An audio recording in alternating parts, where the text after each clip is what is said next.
ഇന്ന് നമ്മൾ നോക്കാൻ പോകുന്നത് what if Madara Uchiha when the first Hokage.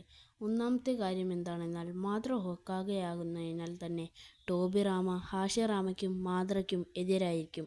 അതുകൊണ്ട് അവരിൽ ഒരു യുദ്ധം തന്നെ ഉണ്ടാകാം. ഹാഷിറാമയ്ക്ക് വേണമെങ്കിൽ ടോബിറാമയെ കൊല്ലാം. പക്ഷേ ടോബിറാമ തൻ്റെ അനിയനായതിനാൽ ഹാഷിറാമ ടോബിറാമയെ വാക്കുകൾ കൊണ്ട് കൺവിൻസ് ചെയ്ത് ആ യുദ്ധം അവസാനിപ്പിക്കുന്നു. പിന്നെ പ്രധാന കാര്യം, മാദ്രയും ഹാഷിറാമയും ടോബിറാമയും ഒരേ കൊനഹ വില്ലേജിലായതിനാൽ എല്ലാ വില്ലേജിലെ ആളുകളും അവരെ ഭയക്കും. രണ്ടാമത്തെ കാര്യം എന്തെന്നാൽ ഉച്ചിഹ വംശത്തിനായിരിക്കും ഏറ്റവും മുൻഗണന ലഭിക്കുക. ഗ്രാമത്തിൻ്റെ ഭരണം പൂർണ്ണമായും ഉച്ചിഹ വംശത്തിൻ്റെ കീഴിലായിരിക്കും. ഷിനോബി ലോകത്തെ ഏറ്റവും ശക്തരായ ഭരണാധികാരികളും അവരായിരിക്കും. അതുകൊണ്ട് തന്നെ ഉച്ചിഹ മസാക്കർ നടക്കില്ല. ഇറ്റാച്ചിക്ക് ഒരു വില്ലനായി മാറേണ്ടിയും വരില്ല. ഇനി മൂന്നാമത്തെ കാര്യം നറൂട്ടോ ആനിമെ സീരീസിൽ തന്നെ വലിയ മാറ്റം വരുന്ന കാര്യമാണ്.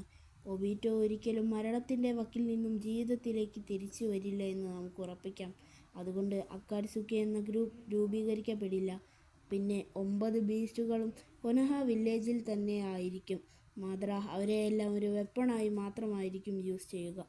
നാലാമത്തെ കാര്യം എന്താണെന്ന് വെച്ചാൽ 1000-ൽ പരം ആളുകളുടെ ജീവൻ നഷ്ടപ്പെട്ട ഫോർത്ത് ഗ്രേറ്റ് നിഞ്ച വാർ നടക്കില്ല. ഇവിടെയാകെ ഒരു ശക്തനായ വില്ലൻ എന്ന് പറയാൻ ഒറോച്ചിമാറു മാത്രമേ ഉള്ളൂ. ഇത്രയും കാര്യങ്ങളാണ് മാദ്ര വില്ലേജിൻ്റെ ഹൊക്കാഗെ ആയാൽ നടക്കാൻ സാധ്യത.